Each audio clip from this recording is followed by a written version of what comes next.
ಎಲ್ಲರಿಗೂ ನಮಸ್ಕಾರ. Welcome back to my YouTube channel. ನೀವು ನೋಡ್ತಾ ಇರೋದು ಪದ್ಮಶ್ರೀ ಮಹಾವೇ ವ್ಲಾಗ್ಸ್. ಸೊ ಇವತ್ತು ಮಂಗಳವಾರ ಬೆಳಗ್ಗೆಯಿಂದನೇ ವ್ಲಾಗ್ನ ಸ್ಟಾರ್ಟ್ ಮಾಡಿದ್ದೆ.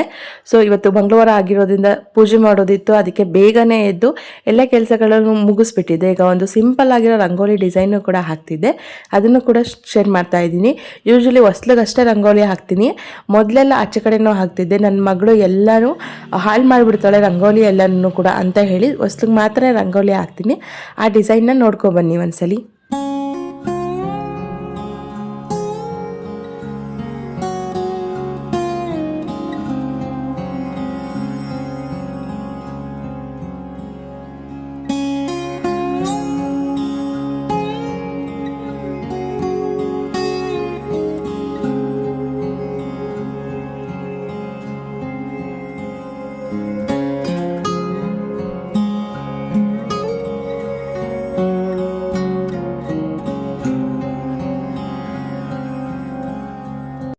ತುಂಬ ಚಿಕ್ಕದಾಗಿದ್ರೂ ತುಂಬ ಚೆನ್ನಾಗಿ ಕಾಣುತ್ತೆ ಈ ರಂಗೋಲಿ ಡಿಸೈನು ಕೂಡ.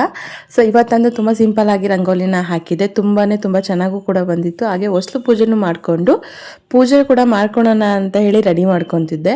ಸೊ ಪೂಜೆಗೆ ನಾನಿವತ್ತು ನಾರ್ಮಲ್ ಆಗಿ ಪೂಜೆನ ಮಾಡ್ತೀನಿ. ಶುಕ್ರವಾರ ಆದರೆ ಕಳಸ ಇಟ್ಟು ಪೂಜೆನ ಮಾಡ್ಕೊತೀನಿ. ಡೈಲಿ ಅಂತ ಹೇಳಿದ್ರೆ ಬರೀ ದೀಪನ ಹಚ್ಕೊತೀನಿ, ಅದಕ್ಕೆ ಹೂವನ್ನು ಕೂಡ ಎಲ್ಲನೂ ಇಟ್ಟು ನಾರ್ಮಲ್ ಆಗಿ ದೀಪನ ಹಚ್ಚೋಣ ಅಂತ ಹೇಳಿ ದೀಪನ ಹಚ್ಕೊತಾ ಇದ್ದೀನಿ. ಡೈಲಿ ಅಂತೂ ಪೂಜೆ ಮಾಡೋದು ಕಾಮನ್ ಆಗೇ ಇರುತ್ತೆ, ಜಸ್ಟ್ ದೀಪ ಹಚ್ತೀನಿ ಅಷ್ಟೇನೆ.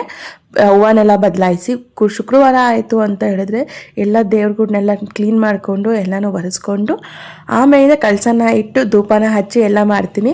ಮಾಮೂಲಿಯಾಗಿ ದೀಪ ಹಚ್ಕೊತೀನಿ. ಹಾಗೆ ನನ್ನ ಮಗಳು ಕೂಡ ಎದ್ದಿದ್ಲು ಅಷ್ಟರಲ್ಲಿ, ಅವಳು ಕೂಡ ಕೈ ಮುಗಿಲಿ ಅಂತ ಹೇಳಿ ಸೊ ನಾನು ಹೆಂಗೆ ಮಾಡ್ತೀನೋ ಹಂಗೆ ಮಾಡ್ತಿದ್ದಾಳೆ. ಅದಕ್ಕೆ ಹೇಳೋದು ಎಲ್ಲರೂ ಕೂಡ, ಸೊ ದೊಡ್ಡವ್ರು ಏನು ಮಾಡ್ತಾರೋ ಮಕ್ಕಳು ಕೂಡ ಅದನ್ನೇ ನೋಡಿ ಕಲಿತಾರೆ ಅಂತೇಳಿ. ಅದಕ್ಕೇ ಆದಷ್ಟು ಮಕ್ಕಳು ಮುಂದೆ ನಾವು ಒಳ್ಳೆಯದನ್ನೇ ಮಾತಾಡಬೇಕು ಮತ್ತು ಒಳ್ಳೆ ರೀತಿಯಾಗಿ ಇರಬೇಕು. ನಾವು ಹೆಂಗೆ ದೊಡ್ಡವರಿಗೆ ನಾವು ಮರ್ಯಾದೆ ಕೊಡ್ತೀವೋ ಹಾಗೆ ಅವರು ಕೂಡ ಮರ್ಯಾದೆನ ಕೊಡ್ತಾರೆ. ಅದಕ್ಕೇ ನಾವು ಕರೆಕ್ಟಾಗಿದ್ವಿ ಅಂತಲೇ ಮಕ್ಕಳು ಕೂಡ ನಮ್ಮ ದಾರಿಲೇ ಕರೆಕ್ಟಾಗಿ ಬೆಳೀತಾರೆ. ಸೊ ಮಕ್ಕಳು ಯಾವಾಗಿದ್ರೂ ಚಿಕ್ಕವರಿದ್ದಾಗಿಂದನೇ ಅವ್ರನ್ನ ಸರಿ ದಾರಿಲಿ ತಿದ್ದಿ ಮಾಡಬೇಕು. ದೊಡ್ಡವರಾದ್ಮೇಲಂತೂ ಅದಂತೂ ಅಸಾಧ್ಯವಾದ ಮಾತು. ಅದಕ್ಕೇ ಮಕ್ಕಳನ್ನ ಆದಷ್ಟು ಒಳ್ಳೆ ರೀತಿಯಲ್ಲಿ, ಸೊ ನಮಗೆ ಹೆಂಗೆ ಸಂಸ್ಕಾರ ಬರುತ್ತೋ ಹಾಗೆ ಅವ್ರಿಗೂ ಕೂಡ ತುಂಬ ಒಳ್ಳೆಯ ಸಂಸ್ಕಾರ ಬರುತ್ತೆ. ಅದಕ್ಕೇನೆ ಅದಾದಮೇಲೆ ಸೊ ತಿಂಡಿಗೂ ಕೂಡ ರೆಡಿ ಮಾಡ್ಕೊತಿದ್ದೆ. ತಿಂಡಿಗೆ ನಾನಿವತ್ತು ಇನ್ಸ್ಟೆಂಟಾಗಿ ದೋಸೆ ಮಾಡೋಣ ಅಂತ ಹೇಳಿಬಿಟ್ಟು ಹೆಸರು ಕಾಳು ಮತ್ತು ಅಕ್ಕಿನ ನೈಟೇ ನೆನಕ್ಕಿಟ್ಟಿದ್ದೆ, ಅದರಲ್ಲಿ ದೋಸೆನ ಮಾಡ್ಕೊತಾ ಇದ್ದೀನಿ. ಅದ್ರ ರೆಸಿಪಿನೂ ಕೂಡ ಶೇರ್ ಮಾಡ್ತಾ ಇದ್ದೀನಿ. ಅದಕ್ಕೂ ಮೊದಲು ಕುಂಜಲ ಹಾಲಿನ ಬಾಟ್ಲ್ ಇತ್ತಲ್ಲ, ಅದನ್ನು ಕೂಡ ಕ್ಲೀನ್ ಮಾಡ್ಕೋಬೇಕಿತ್ತು. ಯೂಶ್ವಲಿ ನಾನು ಯೂಸ್ ಮಾಡೋದು ಸ್ಟೀಲ್ ಬಾಟಲು, ಏಕೆಂದರೆ ಮೊದಲೆಲ್ಲ ಒಂದು 3 to 4 months ಪ್ಲಾಸ್ಟಿಕ್ ಬಾಟಲ್ನೇ ಯೂಸ್ ಮಾಡ್ತಿದ್ದೆ. ಅದು ಹಾಲು ಹಾಕಿ ಪ್ಲಾಸ್ಟಿಕ್ ಬಾಟಲ್ದು ಕಲರೇ ಚೇಂಜ್ ಆಗಿಬಿಟ್ಟಿತ್ತು. ಏನೋ ಒಂಥರ ನನಗೆ ಕಂಫರ್ಟೇಬಲ್ ಅನ್ನಿಸ್ಲಿಲ್ಲ. ಅದಕ್ಕೇ ಈ ರೀತಿ ಸ್ಟೀಲ್ ಬಾಟಲ್ನ ಪರ್ಚೇಸ್ ಮಾಡಿದ್ದೀನಿ. ಇದ್ರ ಲಿಂಕ್ ಬೇಕು ಅಂತ ಹೇಳಿದ್ರೆ ಟ್ಯಾಗ್ ಮಾಡಿರ್ತೀನಿ, ಅದ್ರ ಲಿಂಕು ಕೂಡ ನಿಮಗೆ ಸಿಗುತ್ತೆ. ಸೊ ಇದನ್ನು ಕೂಡ ವಾಶ್ ಮಾಡ್ಕೋಬೇಕಿತ್ತು. ನಾರ್ಮಲಾಗಿ ವಾಶ್ ಮಾಡೋದ್ರಿಂದ ಜಸ್ಟ್ ವಾಶ್ ಆಗುತ್ತೆ ಅಷ್ಟೇ, ಅದಕ್ಕೆ ಅದರಲ್ಲಿರೋ ಜಮ್ಸ್ ಹೋಗೋದಿಲ್ಲ. ಅದಕ್ಕೇ ನಾನು ಈ ರೀತಿ ಸ್ವಲ್ಪ ನೀರಿಗೆ ಉಪ್ಪನ್ನ ಹಾಕ್ಕೊಂಡು ಇದನ್ನು ಒಂದು 2 ನಿಮಿಷ ಇಲ್ಲ ಒಂದು 5 ನಿಮಿಷದಷ್ಟು ಕುದಿಸ್ಕೊಂಡು ತೊಗೊಂಡ್ರೆ ಬಾಟಲು ಕೂಡ ಕ್ಲೀನ್ ಆಗುತ್ತೆ. ಅದಕ್ಕೆ ಅದಾದಮೇಲೆ ನಾನಿಲ್ಲಿ ನೈಟು ಅಕ್ಕಿ ಮತ್ತು ಹೆಸರು ಕಾಳನ್ನ ನೆನೆಸಿಟ್ಕೊಂಡಿದ್ನಲ್ಲ, ಅದಕ್ಕೆ ಸ್ವಲ್ಪ ಶುಂಠಿ ಮತ್ತು ಹಸಿಮೆಣ್ಸಿನ್ಕಾಯಿನ ಹಾಕ್ಕೊಂಡು ಸಾಫ್ಟಾಗಿ ನಾರ್ಮಲಾಗಿ ದೋಸೆ ಹಿಟ್ಟಿನ ಅದಕ್ಕೆ ರುಬ್ಕೋಬೇಕಾಗುತ್ತೆ. ಆ ರೀತಿ ಮಾಡ್ಕೊಳೋದ್ರಿಂದನೂ ಕೂಡ ಇನ್ಸ್ಟೆಂಟಾಗಿ ದೋಸೆನ ಪ್ರಿಪೇರ್ ಮಾಡ್ಕೋಬೋದು. ಯೂಶ್ವಲಿ ನಾರ್ಮಲಾಗಿ ದೋಸೆನ ಮಾಡ್ಕೋಬೇಕು ಅಂತ ಹೇಳಿದ್ರೆ ಬೆಳಗ್ಗೆನೆ ಅಕ್ಕಿ ಎಲ್ಲ ನೆನಾಕಿ ನೈಟ್ ರುಬ್ಬಿ ಓವರ್ ನೈಟ್ ಬಿಟ್ಟು ಮಾರ್ನಿಂಗ್ ದೋಸೆ ಮಾಡ್ಕೋಬೇಕಾಗುತ್ತೆ. ಈ ರೀತಿ ಹೆಸರು ಕಾಳು ದೋಸೆ ಮಾಡೋದ್ರಿಂದ ಇನ್ಸ್ಟೆಂಟಾಗಿ ಪ್ರಿಪೇರ್ ಮಾಡ್ಕೊಬೋದು.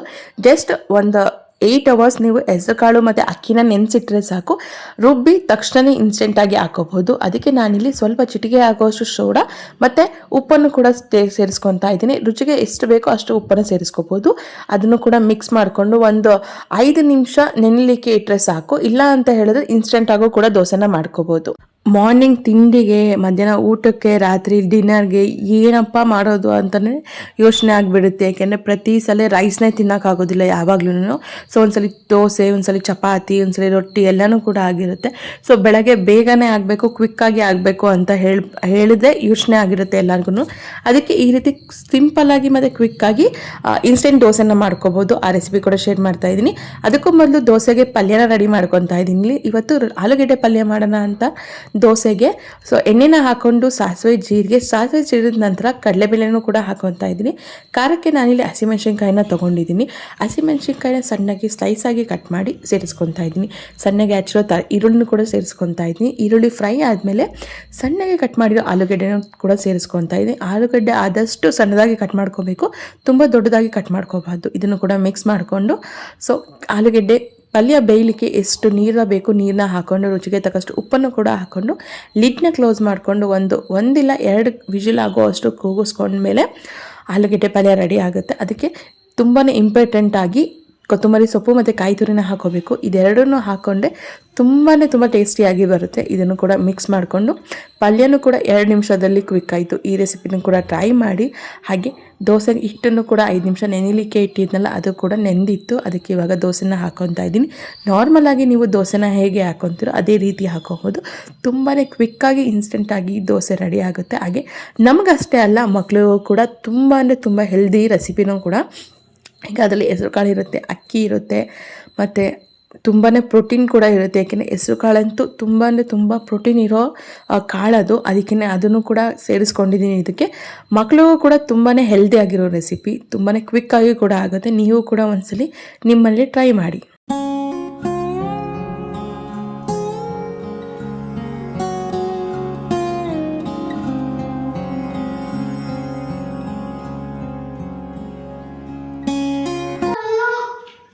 ಏನದು? ಹಾಂ, ಏನು ಎಲ್ಲಿ ಅಂದರೆ ನನಗೇನು ಗೊತ್ತು. ಆಟ ಚೋಮನ್ನ ಅಲ್ಲಿ ಐತೆ ನೋಡು, ಅಲ್ಲಿ ನಡಿ. ತಿಂಡಿ ಎಲ್ಲ ನಾನು ತಿನ್ಕೊಂಡು ಕುಂಜಲ್ಗೂ ಕೂಡ ತಿನ್ನಿಸಿ ಸೊ ಅಮ್ಮನ ಮನೆಗೆ ಹೋಗೋಣ ಅಂತೇಳಿ ರೆಡಿ ಆಗ್ತಿದ್ದೆ.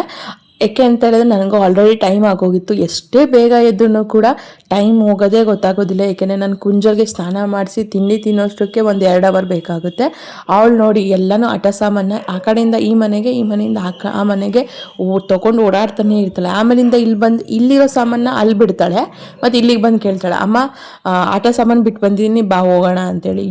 ಅವಳಿಗೆ ಇಲ್ಲಿ ಆಟ ಆಡ್ಬೇಕಾದ್ರೆ ಅಲ್ಲಿರೋ ಆಟ ಸಾಮಾನು ಬೇಕು, ಅಲ್ಲಿ ಆಟ ಆಡ್ಬೇಕಾದ್ರೆ ಇಲ್ಲಿರೋ ಆಟ ಸಾಮಾನು ಬೇಕು.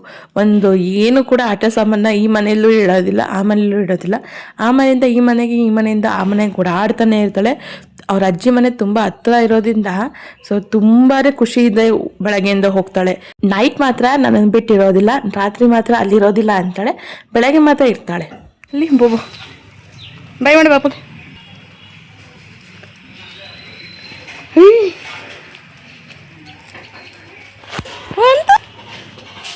ಬೈ ಮಾಡಿ ಹೋಗೋಣ, ಮನೆಗೆ ಹೋಗೋಣ.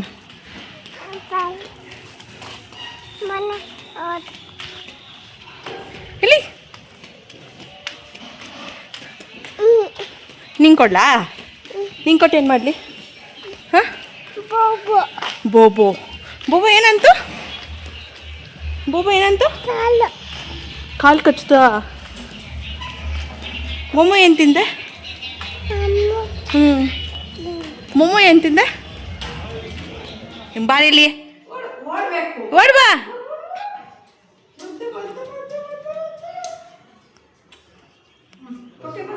ಇಲ್ಲಿ ಬಾ, ಹತ್ರ ಬಾ.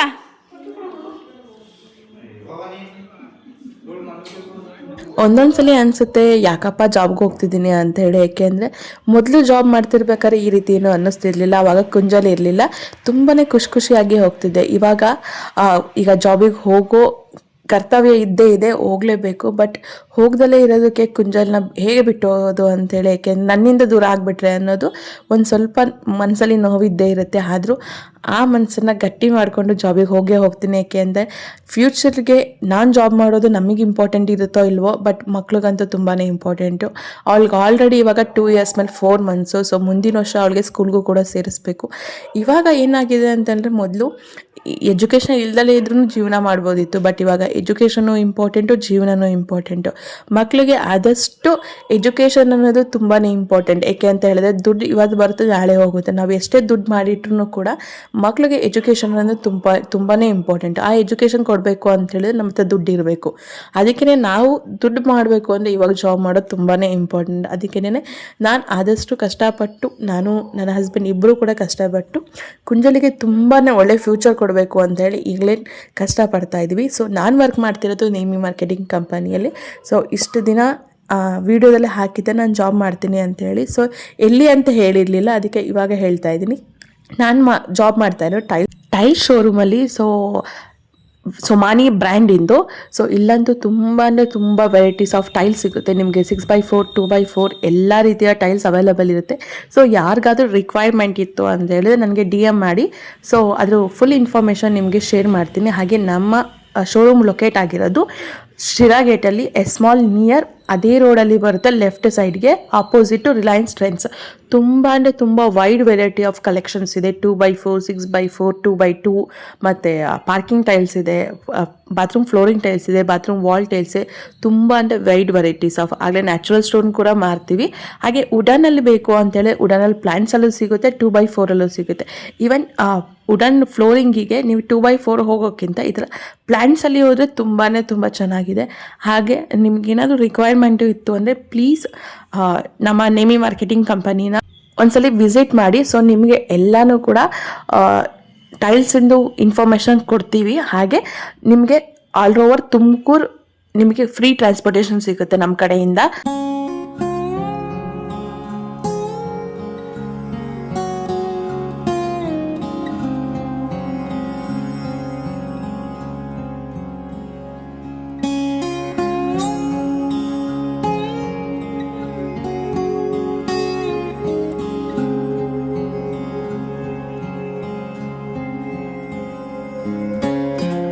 ಹಾಗೆ ಒಬ್ಬರು ಕಸ್ಟಮರ್ಗೆ ಲೋಡ್ ಮಾಡಿಸೋದಿತ್ತು, ಅದಕ್ಕೇ ನಾನು ಕೂಡ ಗೋಡೌನ್ ಹತ್ರ ಬಂದಿದ್ದೆ.